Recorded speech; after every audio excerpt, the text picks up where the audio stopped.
antes de sair disso, na verdade, todo esse problema da distinção de planos que eu levantei é para tentar equacionar certos fenômenos, como por exemplo o movimento libertário, que por um lado coincide em muitos pontos acidentais com a agenda do movimento revolucionário nesse momento. Sim. Por outro lado, essencialmente é antirrevolucionário no sentido que é totalmente contrário à concentração do poder político. Mas tem certos exageros utópicos que se assemelham muito à inversão do tempo. Não podemos considerá-lo como um movimento, tá certo? Porque ele é um instrumento gerado pelo próprio movimento revolucionário. Não mais que isso. Não mais que isso.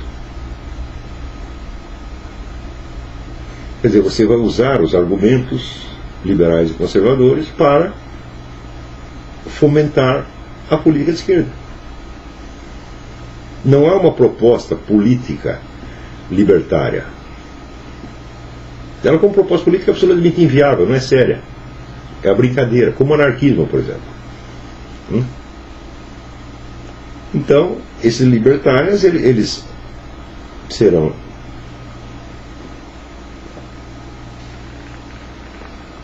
vamos dizer, eles podem ser usados por um lado ou usados pelo outro, como os anarquistas sempre foram. Agora, nos anarquistas, quer dizer, as inversões estão presentes claramente. O problema do libertário é assim, a recusa que ele tem, a recusa total, que ele tem de examinar as coisas na sua concretude. O libertário é sobretudo um abstratista. Ele só leva em conta determinados pontos. Ele diz, o resto não interessa. Sobretudo, ele usa certos preceitos econômicos como moldes para você julgar o resto da sociedade, como se não existissem outros processos, como se a economia fosse tudo. Vamos dizer, não tem um economicismo mais radical do que o dos libertários.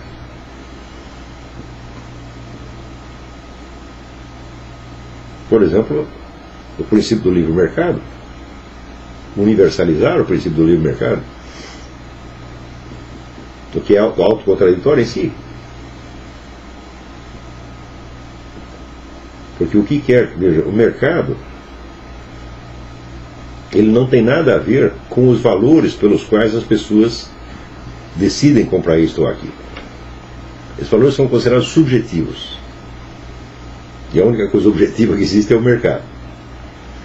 Está compreendendo? Então, em primeiro lugar, você exclui da possibilidade de estudo objetivo todos esses valores. E, no entanto, são esses valores que vão determinar o rumo do mercado. Então, o que eles estão dizendo é que, em última análise, toda a economia é decidida por fatores não econômicos.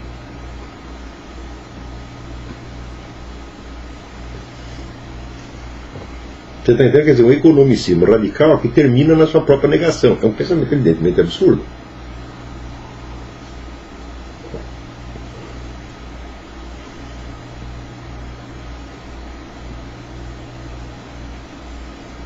Agora, se vamos dizer, o mercado é soberano e as escolhas subjetivas, né, não são determinadas pelo próprio mercado, das duas, ou elas são determinadas pelo mercado, ou elas não são. Se elas não são, são determinadas por fatores externos, de ordem não econômica. Se elas são determinadas pelo mercado, então realmente não há valores subjetivos, porque tudo é apenas valor de mercado, inclusive aquilo que você compra para consumir. Você está entendendo? Então, se por outro lado essas escolhas são determinadas por valores inteiramente subjetivos que estão fora do alcance da ciência econômica, então são eles que decidem o rumo da economia, e a economia então se torna uma ciência sem fundamento próprio. Está entendendo? Quer dizer, é uma coisa assim, são erros metodológicos pueris.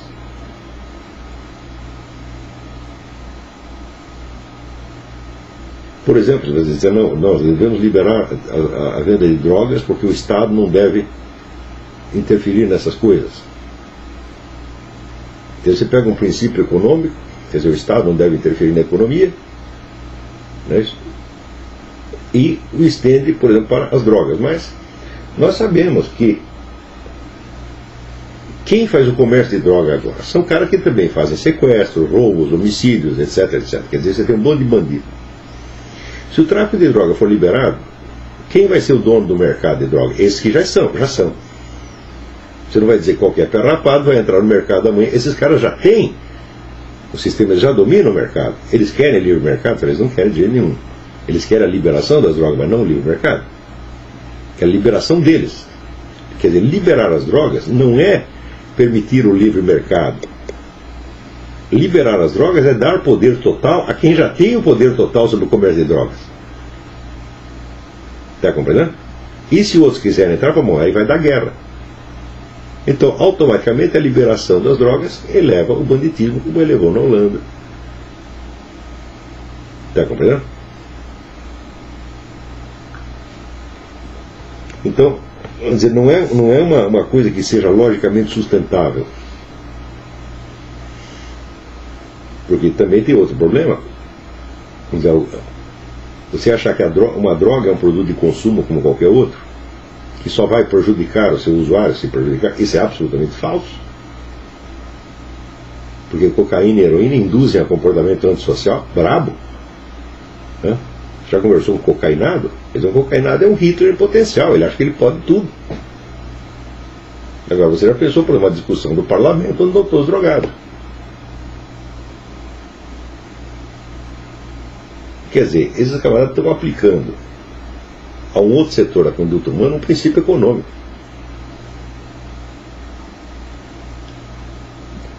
Quer dizer, eles acham que miraculosamente, você liberalizando as drogas, você vai acabar com os cartéis, com as Farc, etc, etc. É louco. Né? Por enquanto você tem uma proibição, quer dizer, o Estado proíbe. O Estado vai ter que ser ou o defensor do monopólio deles, ou vai ter que romper o monopólio deles à força. Vai cair um cigarro aqui, de droga. Deixa eu contar isso aqui.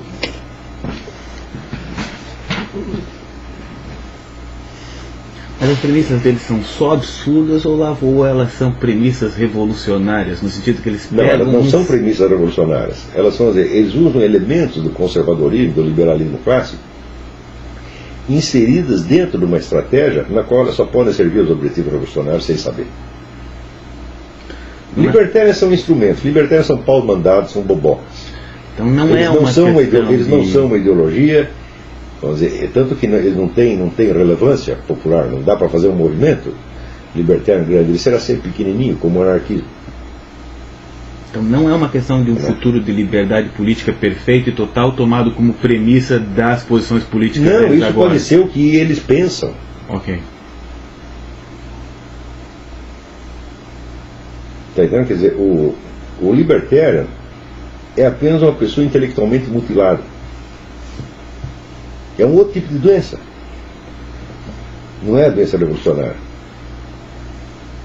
Que, vamos dizer, são doenças que surgem especificamente nas democracias avançadas. É isso?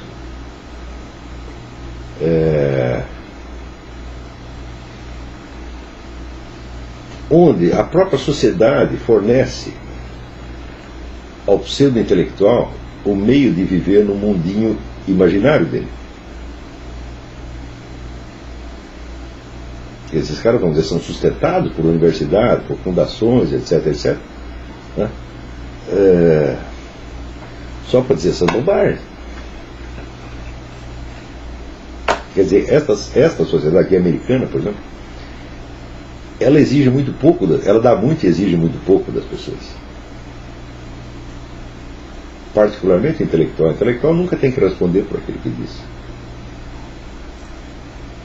Mesmo que dê os efeitos mais desastrosos, ele nunca é culpado.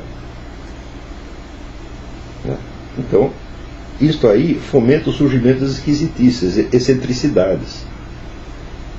E os libertários são apenas pessoas excêntricas. mas inevitavelmente acabam trabalhando para o lado revolucionário. Porque arrumam desculpas conservadoras e liberais para fomentar os itens mais importantes, os itens culturais mais importantes da agenda revolucionária. Abortismo, liberação de drogas, então eles apoiam tudo. Eles só dizem que isso deve ser feito pelo livre mercado. Eu digo, e que diferença faz? Isso vai ser feito pelo livre mercado mesmo. Até no socialismo será feito pelo livre mercado. Quer dizer, para que um governo socialista vai ter que fazer o que o livre mercado já está fazendo? Quer dizer, são tão imensamente bobos que eu não vejo o que discutir com eles.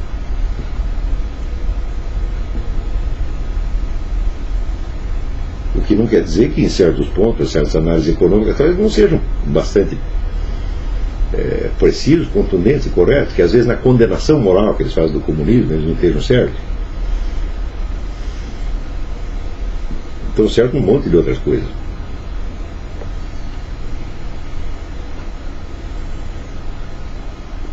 Mas, por exemplo, vamos dizer, o libertarianismo só serve, vamos dizer, para corroer as bases morais da sociedade. E vai o quê? Vai fomentar quem? Vai ajudar quem? O movimento revolucionário. Quer dizer, eles são revolucionários, mas não sabem. Não é que eles não são revolucionários, mas eles são um grupinho usado pelo pessoal revolucionário. O programa desse pessoal está lendo desse artigo, desse não sei que Hidalgo, que é o chefe do Keito, e é o programa do Jorge Soros. Será que o Jorge Soros está dando dinheiro para ele? Olha, se ele está trabalhando de graça para o Jorge Soros, é duplamente idiota.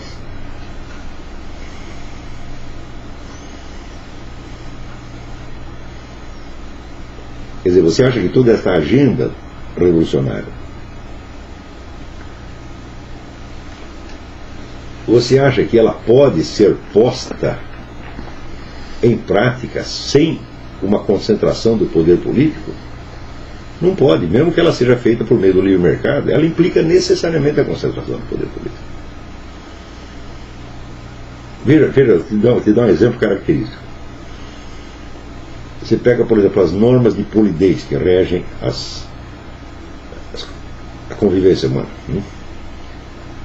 As normas de polidez que subsistem no mundo ocidental, elas são resultados de uma longa tradição que vem desde o mundo romano, foi passando pelo cristianismo, por milhões de modificações. Então você tem toda uma herança cultural que está condensada nessas coisas. Tá certo? A partir da hora em que você começa a corroer essas normas, tá certo? Você tem que inventar outras. Só que essas outras agora surgem pela imposição de grupos ativistas. Então quem pode mais fala menos. Está compreendendo? Por exemplo, se você implantamos o abortismo, o casamento gay, quer dizer, você diluiu a influência residual da mentalidade religiosa na sociedade. Então, estamos em plena anomia moral. Vai ficar assim? Claro que não.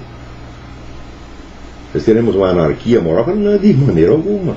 Surgirão novas normas no dia seguinte, muito mais restritivas do que as anteriores, porque as anteriores eram apenas normas tradicionais. Quando as normas vêm por uma tradição é uma coisa, agora quando vêm por um poder burocrático é outra. Está entendendo?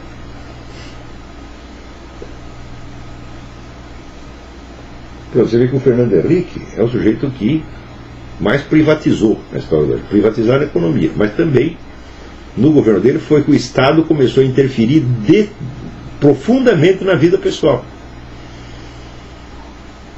e começou a impor novas normas politicamente corretas, o Estatuto da Criança e Adolescente, né, a doutrinação marxista nas escolas, etc. Quer dizer, ele liberou a parte que precisava ser liberada para manter a economia funcionando de acordo com o que eles entendiam. Deu errado no Brasil, na verdade deu errado. Tá certo? Mas ninguém vai dizer que Fernando Henrique queria destruir a economia brasileira. Ele não fez por querer.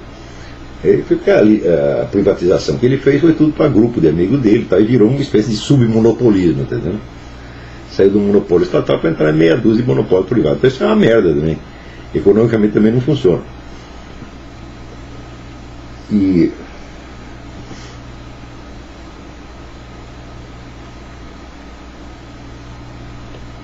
suma, eu acho que sim, a pior coisa é quando você vê a sociedade toda pelos olhos da economia, você não entende nada.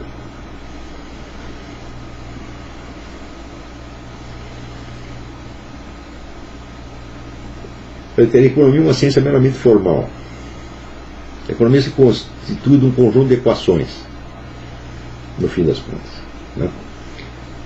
E todos os fatores materiais que entram na composição dele são extra-econômicos. Por exemplo, a existência ou inexistência de uma determinada matéria-prima, em dose maior ou menor. Isso é um fator geológico, ou botânico, está compreendendo? A economia pode aceitá-lo como um fato, mas isso não faz parte da ciência econômica, é um elemento externo. Ou as tais preferências subjetivas geradas ou por tradição, ou por iniciativa burocrática, ou por iniciativa de grupos ativistas. Isso, nada disso é parte da economia, e isso determina o rumo da economia.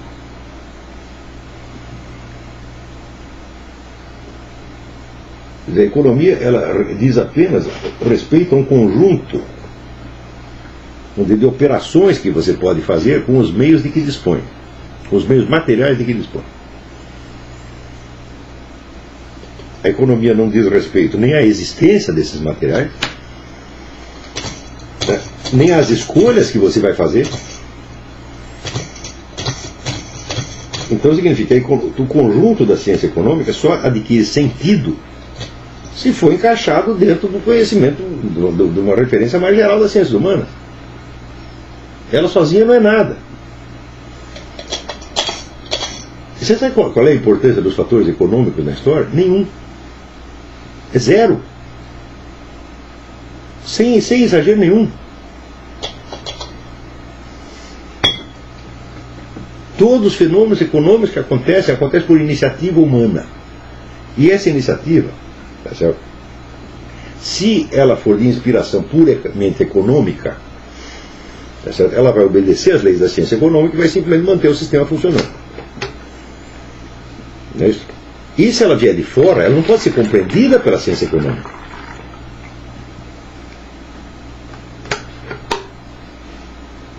Está entendendo? Então, quer dizer, os fatores econômicos em si, eles não decidem nada. O que decide é a ação humana. Você fala essa crise econômica, aqui fala, essa crise não tem causas econômicas. A economia reflete a ação humana. É muito simples. Você pega aqui o seu fulaninho. Vamos analisar um caso particular. O seu fulaninho tem, vamos dizer, uma estrutura biológica com a qual ele nasceu, anátomo fisiológico com a qual ele nasceu, tem lá os seus instintos, etc. Tem seus impulsos, seus desejos, seus temores, etc. Ele tem, por outro lado, as pessoas que ele gosta e que ele não gosta. Tem sua família, seus amigos, seus inimigos, etc. Ele tem a capacidade que ele tem, ou que lhe falta.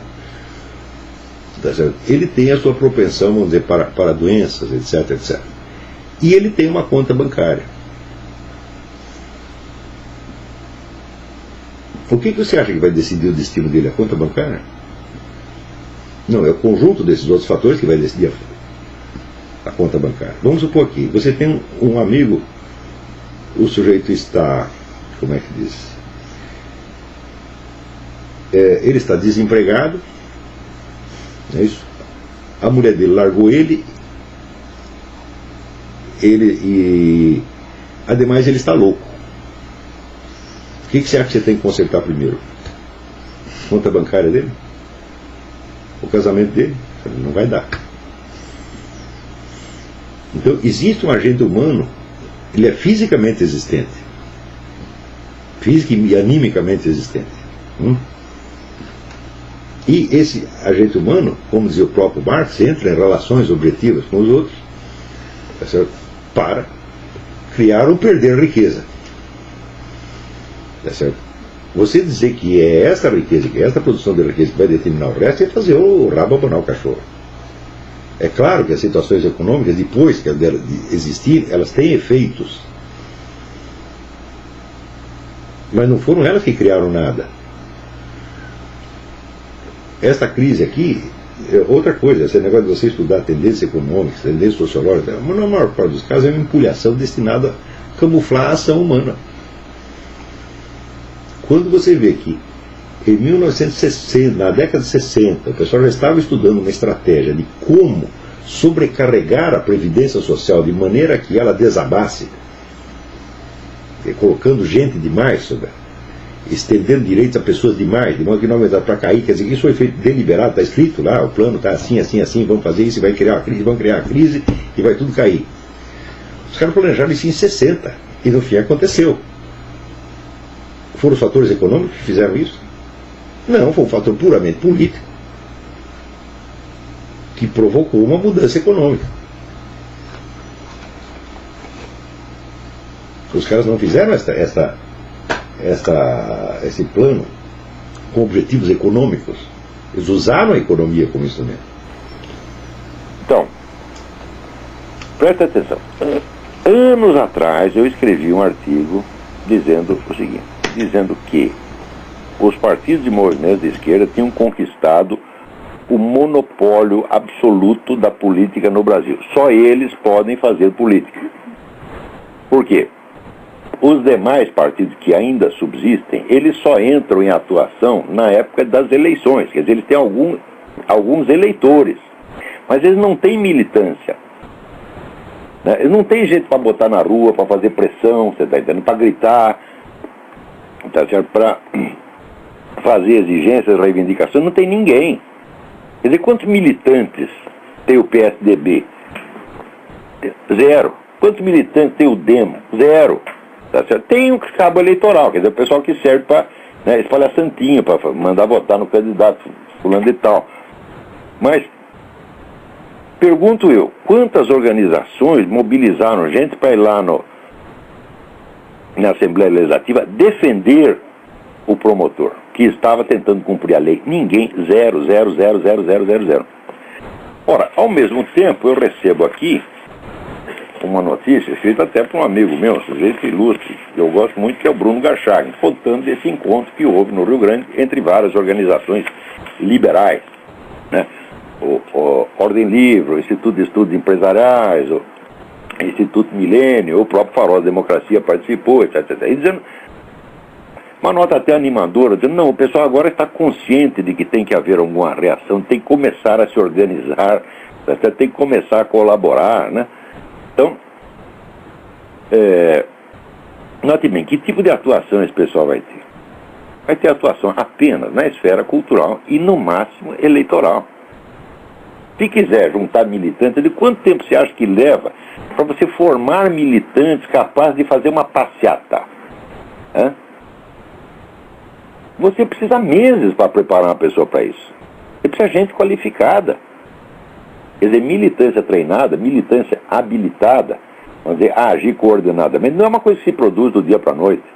Tá certo? E isso custa dinheiro. Todas as organizações conservadoras liberais somadas, tá certo?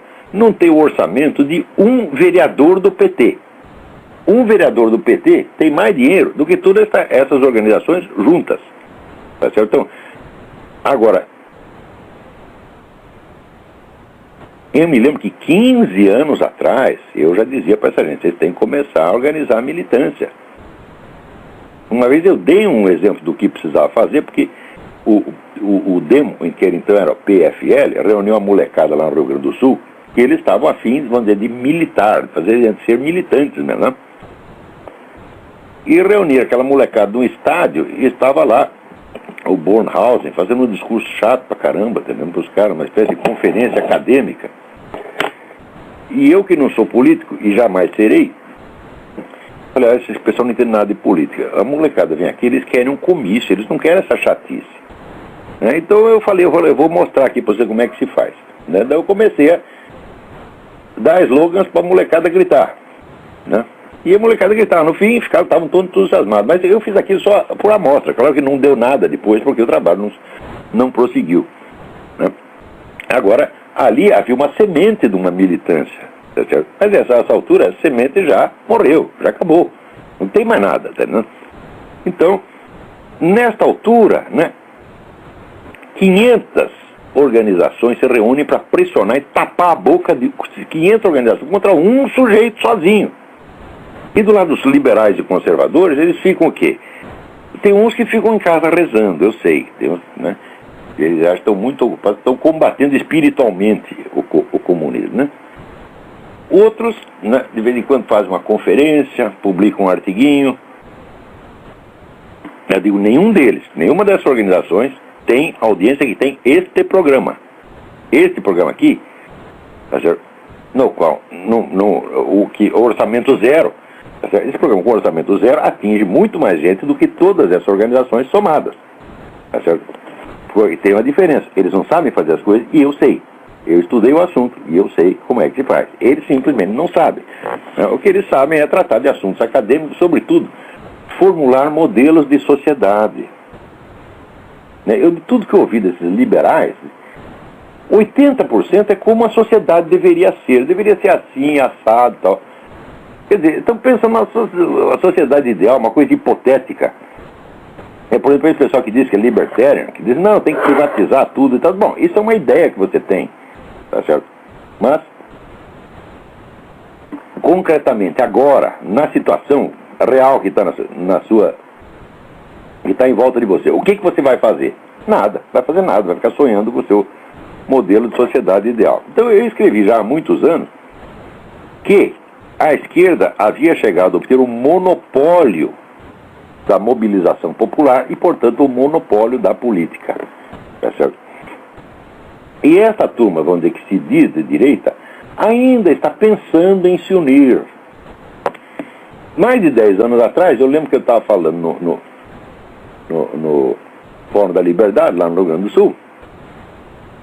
E eu, naquela época, como eu estava trabalhando no livro O Exército na História do Brasil, que é um livro da Biblioteca do Exército, eu estava muito em contato com o milico, conhecia muito milico, sabia o que eles sentiam, conhecia os sentimentos deles.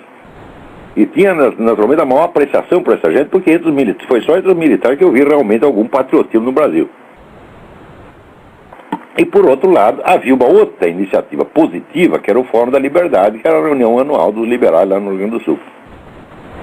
E eu pensando aqui, é absolutamente necessário que haja um contato, que haja uma aproximação, que haja uma aliança entre os liberais e os militares. E estou eu lá pensando nisso quando aparece o Dr. Alguilherme, presidente do Instituto Liberal, e na frente de 2.000 pessoas no Fórum da Liberdade, diz, por que o Brasil precisa de forças armadas? Temos que fechar essa porcaria.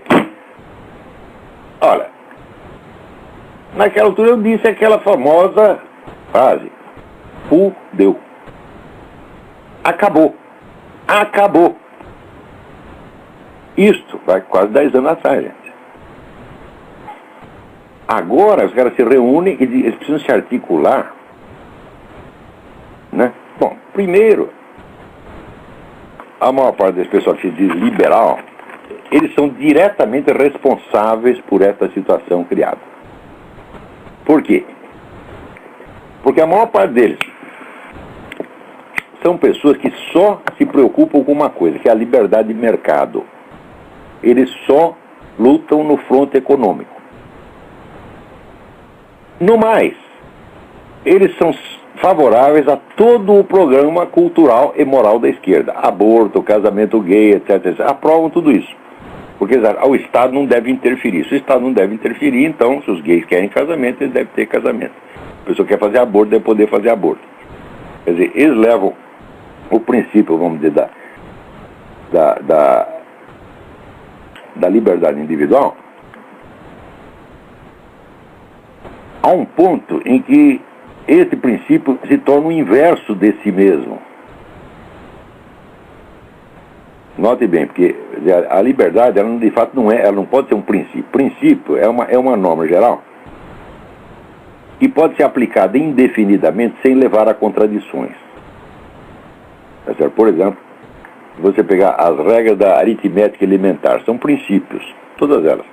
Você pode aplicar indefinidamente, qual é a regra da geometria? Nunca vai chegar a contradições, você vai deduzindo, chegando às aplicações mais remotas e particularizadas, nunca vai haver uma contradição. Agora, existem outras coisas que parecem princípios, mas são apenas normas gerais pragmáticas. Como, por exemplo, o da liberdade individual. Esses princípios, pseudo-princípios, eles não podem ser aplicados indefinidamente, porque quando passam um certo ponto, eles se contradizem. Eles viram o contrário do que eram. Tá certo? Porque são princípios de aplicação relativa. Quando as pessoas dizem a liberdade de um termina onde começa a do outro, basta, todo mundo está consciente disso e todo mundo repete isso ad infinitum. Basta isso para você entender que a liberdade não é um princípio, mas uma norma pragmática de aplicação limitada. A liberdade é limitada por sua própria natureza.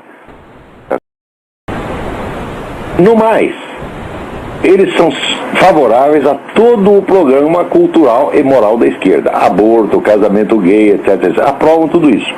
Porque o Estado não deve interferir. Se o Estado não deve interferir, então, se os gays querem casamento, eles devem ter casamento. Se a pessoa quer fazer aborto, deve poder fazer aborto. Quer dizer, eles levam o princípio, vamos dizer, da liberdade individual a um ponto em que esse princípio se torna o inverso de si mesmo. Note bem, porque a liberdade, ela de fato não é, ela não pode ser um princípio. Princípio é uma norma geral e pode ser aplicada indefinidamente sem levar a contradições. Por exemplo, você pegar as regras da aritmética elementar, são princípios, todas elas. Você pode aplicar indefinidamente com as regras da geometria. Nunca vai chegar a contradições. Você vai deduzindo, chegando às aplicações mais remotas e particularizadas, nunca vai haver uma contradição. Agora, existem outras coisas que parecem princípios, mas são apenas normas gerais pragmáticas, né? Como, por exemplo, o da liberdade individual. Esses princípios, pseudo-princípios, eles não podem ser aplicados indefinidamente, porque quando passam um certo ponto, eles se contradizem. Eles viram o contrário do que eram. Tá certo? Porque são princípios de aplicação relativa. Quando as pessoas dizem a liberdade de um termina onde começa a do outro, basta, todo mundo está consciente disso e todo mundo repete isso ad infinitum. Basta isso para você entender que a liberdade não é um princípio, mas uma norma pragmática de aplicação limitada. A liberdade é limitada por sua própria natureza. Não é que eu estou querendo limitá-la, não. A liberdade ilimitada seria o poder ilimitado. Se você tem liberdade limitada, então você vai acabar com a liberdade de todo mundo. Tá certo? Então, quer dizer, a liberdade considerada na esfera civil, ela é necessariamente limitada. Então você não pode tomá-la como princípio geral, tá certo, da sociedade de maneira alguma. Quer dizer, a liberdade é um dos componentes que entra na concepção da sociedade, mas não pode ser o componente fundamental jamais. Por quê? Se uma regra limita a outra, então ela predomina sobre ela. Se você diz que a liberdade de um termina onde começa a liberdade do outro, então há um princípio de limitação da liberdade, e esse princípio predomina sobre a liberdade. Porque é ele que a limita e não a liberdade que o limita, por sua vez. Então, isso é, a divisão dos interesses legítimos predomina sobre a liberdade. Ou seja, o princípio de justiça, que é sum quique tribuere, dar a cada um o que é seu, não tomar o que é do outro, predomina sobre o princípio da liberdade, tá certo? Então, o sujeito que se define como liberal, libertário, ele já começou com a coisa errada, porque ele é a favor de alguma coisa que só ele mesmo reconhece, não em palavras necessariamente, mas por dentro ele sabe, que é um princípio, na realidade, limitado. Então, eu sou a favor da liberdade, etc, etc. Tá bom. Meu filho, isso aí, você dizer isso e não dizer nada é a mesma coisa. Porque essa tua liberdade, a liberdade que você está falando, ela necessariamente estará subordinada a algum outro princípio. E se na prática será esse outro princípio que você estará defendendo e não a liberdade. Você pode defender um princípio de justiça, digamos, um princípio de ordem, tá certo? Mas não a liberdade. Quer dizer, o cara que diz que é um defensor da liberdade, ele é um defensor de alguma outra coisa na prática, e não da liberdade em si. A liberdade é uma qualidade secundária, né, que se espalha, por assim dizer, entre as instituições de uma sociedade, quer dizer, graduando-as, moderando-as e aperfeiçoando. Ela não é o princípio estruturador da sociedade. Não é e não será jamais. Ela não pode ser. Quando você fala sociedade, significa organização. Organização, em princípio, é o contrário da liberdade. Que a liberdade total seria a total desorganização, quer dizer, cada um faz exatamente o que lhe dá na cabeça, tá certo? Isso é um princípio de organização social? Não, isso é um princípio da não organização social. Se você fala em organização social, você já está falando uma limitação da liberdade. Então, a sociedade começa com uma limitação da liberdade individual. Isso é a coisa mais óbvia do mundo. Isso aí, uma alcateia de lobos, uma matilha de cachorro sabe disso. Tá certo? Que o princípio organizador não é jamais a liberdade. O princípio organizador pode preservar a liberdade para não ferir, ou não ferir demasiado as pessoas, mas ele não pode ser baseado na liberdade. Então, qualquer um que se diga essencialmente um liberal ou um libertário está dizendo uma mentira. Ele está proclamando como princípio fundamental algo que não é o que ele realmente defende. Porque se ele defender isso, então não é de fato um liberal, ele é um anarquista. Tá certo? E anarquismo não é liberdade, anarquismo é a lei do mais forte. Você jogar uma bomba na casa do sujeito, tá certo? Que é o modus operandi preferido dos anarquistas desde que eles existem, né? Não é propriamente respeitar a liberdade do cara. Então você vê que todo esse meio dito liberal, a direita brasileira, são pessoas de uma desorganização mental e de uma incultura política monstruosa.